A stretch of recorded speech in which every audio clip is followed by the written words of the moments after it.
The first term of an AP is 5 and the last term is 45 and the sum is 400। एक AP है, उसका first term दिया हुआ है, उसका लास्ट टर्म दिया हुआ है और उस AP के जो टर्म्स हैं उनका सम भी दिया हुआ है 400। ठीक है, find the number of terms, that means हमें n बताना है, and the common difference of the AP, और हमें उस AP का कॉमन डिफरेंस दैट मीन्स की D भी बताना है। क्लियर? तो सबसे पहले गिवन क्या क्या चीज़ें हैं ये नोट डाउन कर लेते हैं।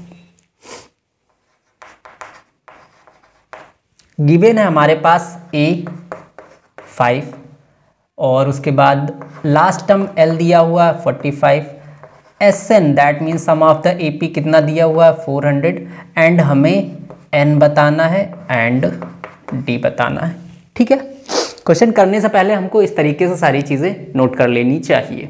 ठीक है, अब देखो एक चीज़ कि सम ऑफ द AP दिया हुआ है। Sum of the AP formula क्या होता है? SN is equal to n/2 bracket में A plus L, that means की first term plus last term. Clear? SN हमको फाइंड करना है, सॉरी SN गिवन है, कितना गिवन है 400 is equal to n find करना तो n/2 एज इट इज लिख लेंगे। A दिया हुआ है 5 और L दिया हुआ है 45। क्लियर? टू यहाँ ला के मल्टीप्लाई करेंगे तो ये हो जाएगा 800 is equal to n into 50 और 45 प्लस 5 हो जाएगा 50। अगर n हमको फाइंड करना तो हम 50 को इधर डिवाइड कर देंगे 800 बाई 50, 0 से 0 कट जाएगा, 5 से 80 हमारा 16 टाइम्स में डिवाइड हो जाएगा। ठीक है, दैट मीन्स कि n इज इक्वल टू आ गया 16। n दैट मीन्स कि हमारे टर्म्स आ गए, है ना। टर्म्स इज इक्वल टू 16, पहले पार्ट का तो आंसर आ गया है। ठीक है, कितना आ गया answer? n is equal to 16। अब देखो फिर से कह रहा है कि हमें इस AP का कॉमन डिफरेंस बताना है। एक चीज़ देखो कि अगर हम लोग लास्ट टर्म का फॉर्मूला देखें,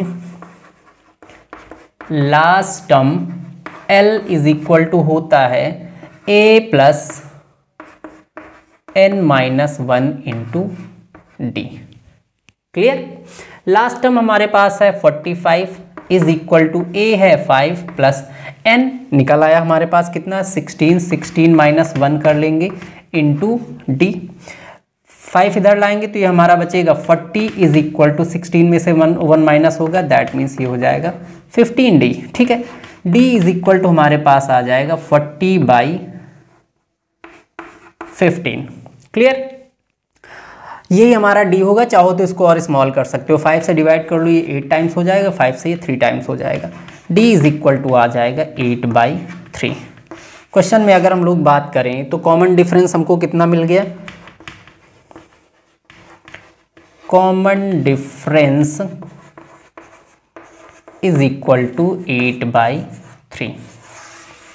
ठीक है, यही इस क्वेश्चन का आंसर। एक आंसर हमारे पास टर्म्स 16 आ गए और दूसरा आंसर हमारे पास कॉमन डिफरेंस 8/3। क्लियर?